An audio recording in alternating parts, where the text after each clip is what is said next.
ഭർത്താവ് വീട്ടിലേക്ക് വന്നിരുന്നു ചടങ്ങുമായി ബന്ധപ്പെട്ട്. ആ ദിവസം രാത്രി തന്റെ മുറിയിലേക്ക് വരണം എന്ന് ഹരികുമാർ ശ്രീതുവിനോട് ആവശ്യപ്പെട്ടു. ഇത് പ്രകാരം ശ്രീതു ഹരികുമാറിന്റെ മുറിയിലേക്ക് വരികയും ചെയ്തു. ആ സമയത്താണ് ഈ കുഞ്ഞ് കരഞ്ഞത്. കുഞ്ഞ് കരഞ്ഞതിനെ തുടർന്ന് ശ്രീതു തിരിച്ച് ആ മുറിയിൽ നിന്ന് പോയി. അത് ഹരികുമാറിന് ഇഷ്ടപ്പെട്ടില്ല.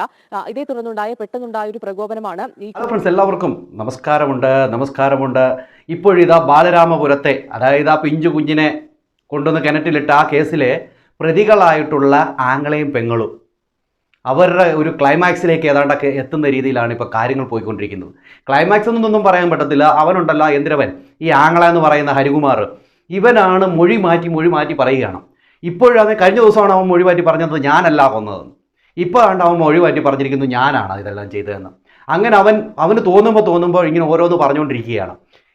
ഇപ്പോൾ എന്തായാലും അവൻ സമ്മതിച്ചിട്ടുണ്ട്. അവൻ പറഞ്ഞിരിക്കുന്ന കാര്യമൊക്കെ ഇങ്ങനെയാണ്. 30-ാം തീയതിയാണ് ഈ സംഭവം നടക്കുന്നത്. 29-ാം തീയതി, അതായത് ജനുവരി മാസം 29-ാം തീയതി അവരുടെ അച്ഛൻ്റെ ആ ഒരു ചടങ്ങുമൊക്കെ ബന്ധപ്പെട്ട് ഈ പുള്ളിക്കാരിയുടെ ശ്രീതുവിൻ്റെ ഹസ്ബൻഡ് വീട്ടിലെത്തിയിരുന്നു.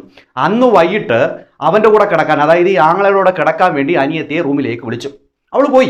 അവൾ ഒരു മടിയും കാണിക്കാതെ പോയി കഴിഞ്ഞപ്പോഴാണ് ആ കുഞ്ഞ് കിടന്ന് കരഞ്ഞത്. കുഞ്ഞ് കരഞ്ഞപ്പോൾ എന്ത് ചെയ്തു, ഇവള് ആ കുഞ്ഞിൻ്റെ അടുത്തേക്ക് തിരിച്ചു വന്നു. ഇത് വന്നത് ഈ പറയുന്ന ആങ്ങളച്ചെറുക്കന് ഒട്ടും ഇഷ്ടപ്പെട്ടില്ല. അവൻ്റെ ആ ഒരു കാമപ്രാന്തിന് ആ പിഞ്ചു കുഞ്ഞൊരു തടസ്സമാണെന്ന് അപ്പോഴവന് തോന്നി. അപ്പോൾ തന്നെ അവൻ വെളുപ്പിനെ ആയ സമയത്ത് ഇവർ അവിടുന്ന് പോയെന്നല്ലോ, ഇവൻ്റെ അടുത്തുനിന്ന് പോന്നിട്ട് അവിടെ പോയി കിടന്നു കഴിഞ്ഞപ്പോൾ ഇവൻ എന്ത് ചെയ്തു, നൈസായിട്ട് പോയി കൊച്ചിനെ എടുത്തുകൊണ്ട് നേരെ കൊണ്ടുവന്ന് കിണറ്റി കൊണ്ടിട്ടു. അങ്ങനെ ആ കൊച്ചിനെ ഇല്ലാണ്ടാക്കി. 2.5 വയസ്സേ ഉള്ളൂ പിഞ്ചൊരു പെൺകുഞ്ഞ്. അതിനെയാണ് ആ നാറി ഇങ്ങനെ കൊന്നുകളഞ്ഞത്. ഇപ്പോഴവൻ പറഞ്ഞു ഞാനാ ചെയ്തതെന്നൊക്കെ പറഞ്ഞുകൊണ്ട് അവനങ്ങ് സമ്മതിച്ചിട്ടുണ്ട്. ഇതിനു മുമ്പ് ഇവന് മാനസിക അസുഖമാണെന്ന് പറഞ്ഞുകൊണ്ടൊക്കെയാണ് പറഞ്ഞിരുന്നത്. പക്ഷേ ഇവന് ഒരു കുന്തോ ഇല്ലെന്നാണ് ഇപ്പോൾ തെളിഞ്ഞിരിക്കുന്നത്. ഇപ്പോൾ ഇവൻ ഒരു വിധത്തിൽ ഇങ്ങനെ പറഞ്ഞു വെച്ചിട്ടുണ്ട്. അതുമാത്രവുമല്ല, ഈ പറയുന്ന ശ്രീതുവിൻ്റെ ചില കള്ളക്കളികളും പുറത്തു വന്നിട്ടുണ്ട്. ഒരു പോലീസുകാരനുമായിട്ടൊക്കെ ബന്ധമുണ്ട്. അവരൊരു 35 ലക്ഷം രൂപയൊക്കെ കൊടുത്തിട്ടുണ്ട്. ഇപ്പോൾ ഈ ഒരു സ്ക്രീനിലേക്ക് ഒരു പോലീസുകാരനൂടെ കടന്നു വരികയാണ്. അവൻ്റെ പേര് ഗിരീഷ് കുമാർ എന്നാണ്. ഈ പുള്ളിക്കാരൻ 45 ദിവസത്തെ ലീവ് എടുത്തിട്ട് മുങ്ങിയിരിക്കുകയാണ്. ഈ കേസിൽ പുള്ളിയെ പൊക്കുമെന്ന് അറിഞ്ഞപ്പോഴത്തേനും മുങ്ങി. ഈ പുള്ളിക്കാരൻ ഈ പറയുന്ന ശ്രീതുവിൻ്റെ ഹസ്ബൻഡിൻ്റെ ബന്ധുവാണ്. അപ്പോൾ ഈ പുള്ളിക്കാരനെയാണ് ഇപ്പോൾ ശ്രീതു പിടിച്ചിരിക്കുന്നത്. ശ്രീതു പറയുന്നത് ഞാൻ ഇവിടുന്നും ഒക്കെ മനുഷ്യരെ പറ്റിച്ചുണ്ടാക്കിയ കാശുണ്ടല്ലോ, അതായത് ദേവസ്വം ബോർഡിലെ ജോലി മേടിച്ചു കൊടുക്കാമെന്നൊക്കെ പറഞ്ഞുകൊണ്ട് എല്ലാവരെയും ഞാൻ പറ്റിച്ചിട്ടുണ്ടായിരുന്നല്ലോ, ആ പറ്റിച്ച കാശൊക്കെ ഞാൻ കൊണ്ടുപോയി ഇവനാ കൊടുക്കാൻ കാരണമുണ്ട്.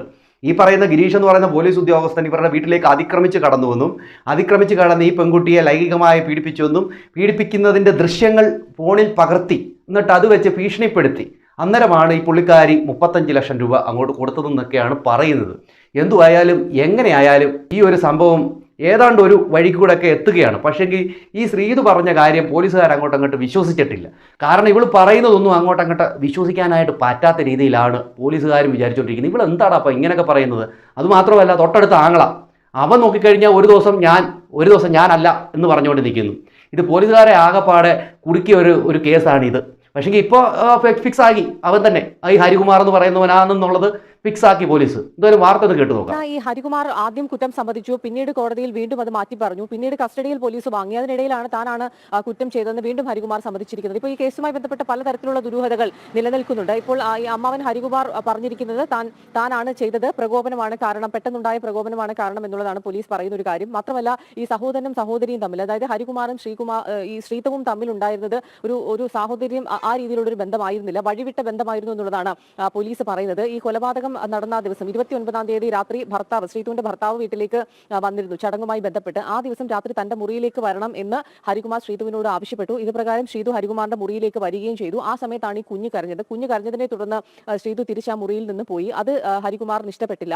ഇതേ തുടർന്നുണ്ടായ പെട്ടെന്നുണ്ടായ ഒരു പ്രകോപനമാണ് ഈ കുഞ്ഞിനെ എടുത്ത് കിണറ്റിലേക്ക് ജീവനോടെ വലിച്ചെറിയുന്നതിന് ഉള്ള കാരണം എന്നുള്ളതാണ് പോലീസ് പറയുന്ന നിലവിലൊരു കാര്യം. ഇതാണ് കൊലപാതകത്തിലേക്ക് നയിച്ചത്, പെട്ടെന്നുള്ള പ്രകോപനമാണ് കൊലപാതകത്തിലേക്ക് നയിച്ചത് എന്നുള്ളതാണ് പോലീസ് പറയുന്നത്. അതോടൊപ്പം തന്നെ സാമ്പത്തിക തട്ടിപ്പുമായി ബന്ധപ്പെട്ട് അതോടൊപ്പം ഹരികുമാർ മാത്രമാണ് ഇതിൽ കേസിൽ പ്രതി എന്നുകൂടി പോലീസ് പറഞ്ഞിട്ടുണ്ട്. ഇനി ശ്രീതുവിന്റെ വിഷയത്തിലേക്ക് വരികയാണെങ്കിൽ, ശ്രീതു ഇപ്പോൾ ഈ സാമ്പത്തിക തട്ടിപ്പ് കേസുമായി ബന്ധപ്പെട്ട് പോലീസിന്റെ കസ്റ്റഡിയിൽ ഉണ്ടായിരുന്നു. ശ്രീതു ഒരു പോലീസ് ഉദ്യോഗസ്ഥന്റെ പേര് കൂടി പറയുന്നുണ്ട്. 35 ലക്ഷം രൂപ ഒരു പോലീസ് ഉദ്യോഗസ്ഥന് നൽകി എന്നുള്ളതാണ് ശ്രീതുവിന്റെ മൊഴി. ഇയാൾക്കെതിരെ എഫ്ഐആർ രജിസ്റ്റർ ചെയ്തിട്ടുണ്ട്. ഈ പോലീസ് ഉദ്യോഗസ്ഥൻ എന്ന് പറയുന്നത് ശ്രീതുവിന്റെ ഭർത്താവ് ശ്രീജിത്തിന്റെ ബന്ധു ആണ് എന്നുള്ളതാണ് പറയുന്നത്. പക്ഷേ ഇത് പൂർണ്ണമായും പോലീസ് വിശ്വാസത്തിൽ എടുത്തിട്ടില്ല. പല തവണയും ഈ മൊഴി മാറ്റി ശ്രീതു പറയുന്ന ഒരു സാഹചര്യം ഉണ്ടായിരുന്നു. ഈ കുഞ്ഞിന്റെ കൊലപാതകത്തിന്റെ ഉത്തരവാദിത്തം ശ്രീതുവിന്റെ ഭർത്താവിന് മേൽ ചുമത്താനുള്ള ഒരു ശ്രമവും ഉണ്ടായിരുന്നു. അപ്പോൾ അതിന്റെ ഒരു ഭാഗമായിട്ടാണോ ഇപ്പോൾ ഈ ഒരു കേസ്, അതായത് ഈ 35 ലക്ഷം രൂപ പോലീസ് ഉദ്യോഗസ്ഥർ നൽകിയത് കുഞ്ഞിന്റെ അച്ഛന്റെ ബന്ധുവാണ് എന്നുള്ളതിലേക്ക് പറയുന്നത് ഈ ഭർത്താവിനെ കൊടുക്കാൻ വേണ്ടിയാണോ എന്നുള്ളൊരു സംശയം കൂടി പോലീസ് ഉണ്ട്. ഏതായാലും പലതരത്തിലുള്ള സംശയങ്ങൾ ഈ കേസുമായി ബന്ധപ്പെട്ട് ഇത്രത്തോളം ദിവസങ്ങൾ കഴിയുമ്പോഴും നിലനിൽക്കുകയാണ്. ഏതായാലും ഇതാണ്. എന്തൊക്കെയായാലും സ്വന്തം സഹോദരൻ്റെ കൂടെയുള്ള വഴിവിട്ട ബന്ധം അംഗീകരിച്ചു കൊടുക്കാൻ പറ്റില്ല.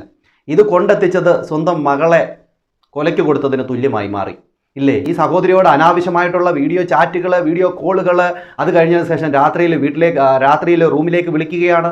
റൂമിൽ വരുന്നു, വന്നു കഴിഞ്ഞപ്പോൾ കൊച്ചു കരയുന്നു, കൊച്ചു കരയുമ്പോൾ അവൾ പോകുന്നു. ആ ദേഷ്യത്തിന് കൊച്ചിനോടുള്ള ആ ഒരു വൈരാഗ്യം കൊണ്ടാണ് നാറി ഇത് ചെയ്തത് ഇല്ലേ? ഇത് എന്തുവാ ഇത്? എങ്ങനെയാണ് ഈ കഥ പോകുന്നത്? എങ്ങോട്ടാണ് ഈ സ്റ്റോറി പോകുന്നത്? ഇപ്പോൾ അതല്ല, ഇപ്പോൾ അടുത്ത ഒരെണ്ണം പോലീസുകാരൻ എത്തിയിട്ടുണ്ട്. ഈ ഒരു പോലീസുകാരൻ 35 ലക്ഷം രൂപ അവിടുന്ന് ഇവിടുന്ന് ഒക്കെ ഇവൾ ആളെ പറ്റിച്ച് മേടിച്ച് തട്ടിപ്പ് നടത്തി മേടിച്ചല്ലോ. ഈ കാശെല്ലാം നേരെ കൊണ്ടുവന്ന് ഈ പോലീസ് ഉദ്യോഗസ്ഥൻ്റെ കയ്യിലാണ് കൊടുത്തേക്കുന്നത്. കൊടുക്കാൻ കാരണമുണ്ട്, അവൻ പീഡിപ്പിച്ചെന്നാണ് പറയണേ. അവൻ വീഡിയോയൊക്കെ ദൃശ്യങ്ങളൊക്കെ പകർത്തി എന്നൊക്കെ പറയുന്നു. എന്തുവായാലും കൊള്ളാം, നല്ല സാധനങ്ങളാണ്, പറഞ്ഞറിയിക്കാൻ പറ്റത്തില്ല. അതുപോലത്തെ സാധനങ്ങൾ പൊന്നാണ്, മുത്താണ്, തേനാണ്, അങ്ങനത്തെ സാധനങ്ങൾ. എന്തായാലും ഇതിനൊക്കെ നല്ല ശിക്ഷ കൊടുക്കണം. ഇങ്ങനെയുള്ളതൊന്നും പൊങ്ങി വരരുത്. ഇപ്പോൾ ഈ 2025 ആയ പിന്നെ കുറേ എണ്ണം ഇങ്ങനെ വരുന്നുണ്ട്. കുറേ കേസുകളാണ് നമ്മളിങ്ങനെ കേൾക്കുന്നത് അല്ലേ? ഇതിവിടം കൊണ്ടൊന്നും തീരുമെന്ന് തോന്നുന്നില്ല എൻ്റെ സുഹൃത്തുക്കളെ, തോന്നുന്നില്ല. ഇതിങ്ങനെ ഒരു മെഗാ സീരിയൽ പോലെ ഇങ്ങനെ പോയിക്കൊണ്ടേയിരിക്കും അല്ലേ? എന്താണ് പ്രേക്ഷകരെ നിങ്ങൾക്ക് തോന്നുന്നത്? നിങ്ങളുടെ അഭിപ്രായ നിർദ്ദേശങ്ങളും കമൻറ്റ് ചെയ്യുക. അടുത്തൊരു വീഡിയോ കാണുന്നതായിരിക്കും. എല്ലാവർക്കും ബൈ.